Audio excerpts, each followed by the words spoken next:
If what we're doing doesn't result in helpful solutions for customers, we haven't really done our job, right? Wir haben mit Männern diskutiert, warum sie echte Männerspielsachen brauchen. Ziemlich gut, kann ich dir mal schicken. Ja, cool.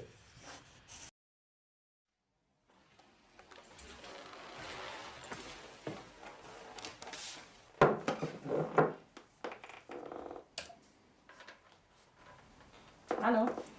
I think I've adjusted pretty well to the current situation. With a little distance, I can meet friends outside in the park.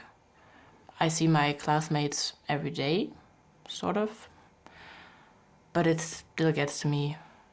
There is this lingering feeling of isolation and detachment, like life is passing me by, just out of reach. When you're cut off from so many things that used to be part of your everyday life, parties, concerts, going to the movies, even just shopping at a local store, you really notice how bland many things on the web are.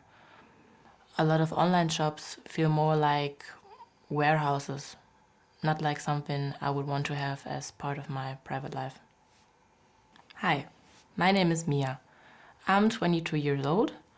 I'm currently studying applied cognition and media science, and except for a few short breaks, I've visited only remote classes for the past 12 months. Sounds kind of crazy when you say it out loud.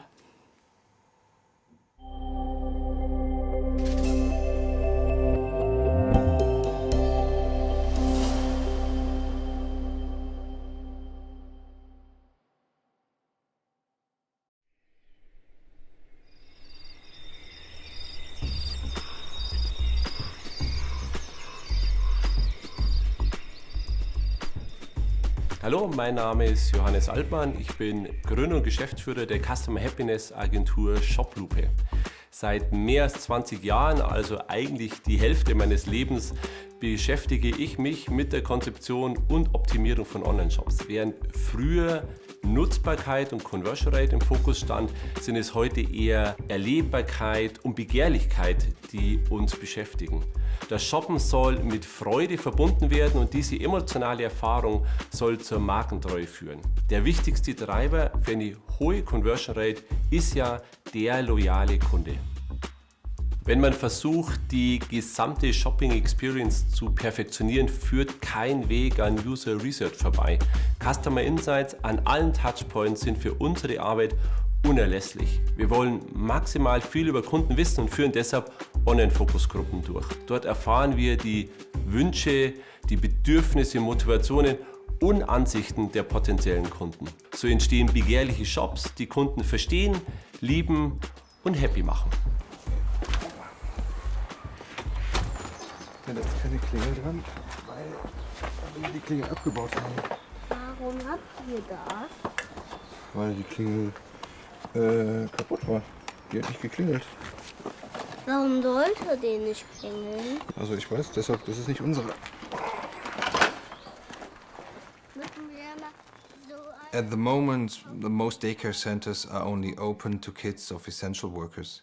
So, in a way, my wife and I have become our own daycare center. We developed this little routine where we take turns and bring Max out to the park or to the playground. Just something to get him out of the house. We don't want him to be indoors and alone all day.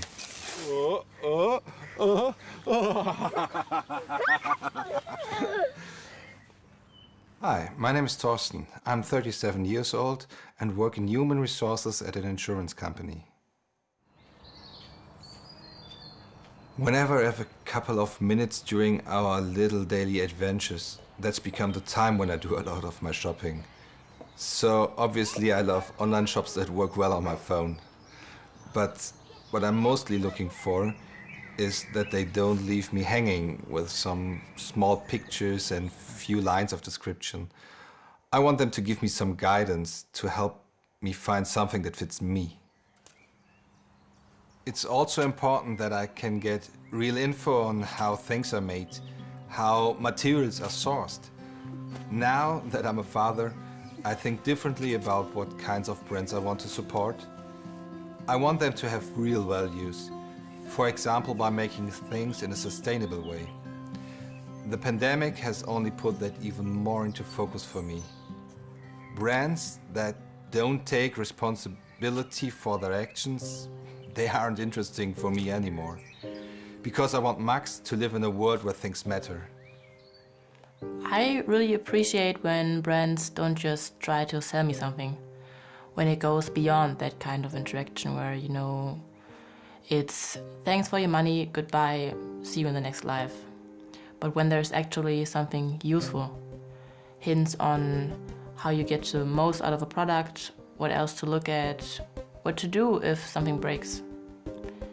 If brands show that kind of consideration for my needs, then I'm happy to stick with them. Forming lasting, meaningful connections to customers, that's what it's all about.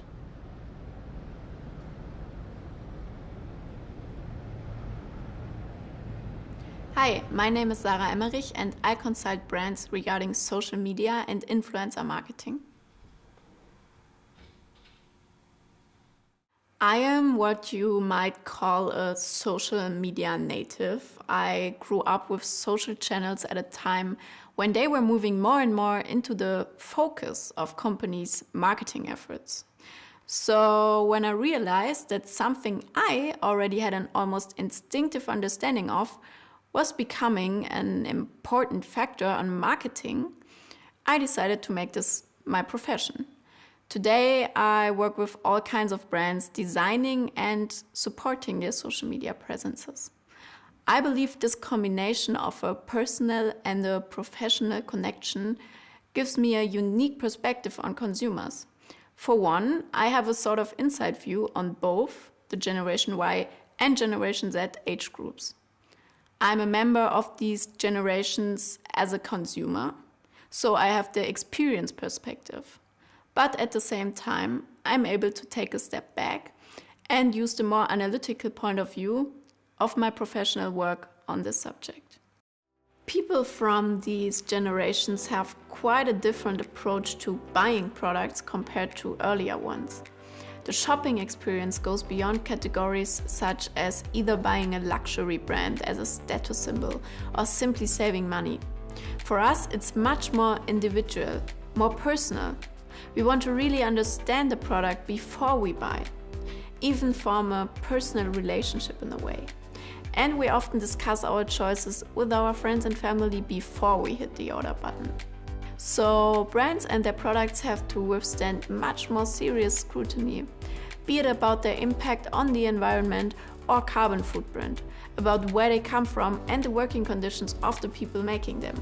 But for brands, these higher expectations can also be opportunities if they offer something extra around their products or services. For example, if I buy a sustainably produced piece of clothing, I probably appreciate tips on how to repair it so I can prolong its life cycle.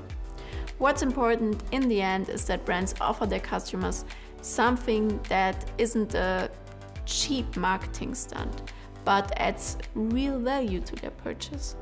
That's how brands can move from simply making sales to building true and lasting customer loyalty. If they succeed at doing that, people will often stick with them, even if they charge a premium price for their goods and services. In merchant-customer relationships, value is no longer understood as a question of price or quality, but it takes on an ethical sense. People increasingly perceive the world around them as volatile and chaotic. The corona crisis has only reinforced such perceptions. Consumers are looking for anchors, for fixed points that offer orientation. Brands need to demonstrate that they are serious about taking responsibility. If they care about how their products are made, how sustainable they are, that they truly stand for social and racial equality, they will become those anchors. And as a result, what used to be mere touch points in the customer journey now transform into trust points that nurture lasting relationships. Meaningfulness and authentic responsibility are quickly becoming the most important metrics that determine the true value of brands. And brands that understand this and act accordingly will be in a very strong position in the post-corona world. I've made my peace with the fact that I'll miss out on a lot of experiences that are normal parts of student life. But this just makes me more excited about getting out there and soaking up all the other things that the world has to offer. A couple of friends and I want to get into rock climbing. After graduation, there would normally be time for something like that. I hope I will still have that chance, so I'm spending a lot of time researching the gear I'm going to need and finding all the info I can get my hands on. There are some pretty amazing online shops out there that are actually really good at giving you an idea of what it must feel like going up into the mountains. But a part of me would still prefer to go to a local retail store and look at the kit myself. There is really no substitute for that yet, that tactile aspect of it. You're actually there with the product. You can really look at it from all the sides and understand how it works. So yeah, that's something where I think online shops can't really compete. What goes through your mind when you hear a statement like this? To be honest, I think she's not wrong.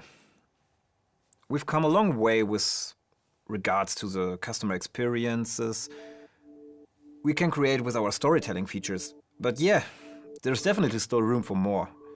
AR and VR will certainly play a role at some point, but we have some things up our sleeves that are maybe a little closer.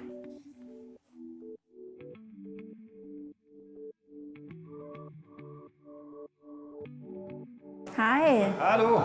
Hallo Sebastian. Grüß dich. Hallo Josh. Schön, dass ihr da seid. Willkommen bei Wortmann. Danke. Ich bin Anke, IT-Projektmanagerin, auch Part unseres gemeinsamen Projektes.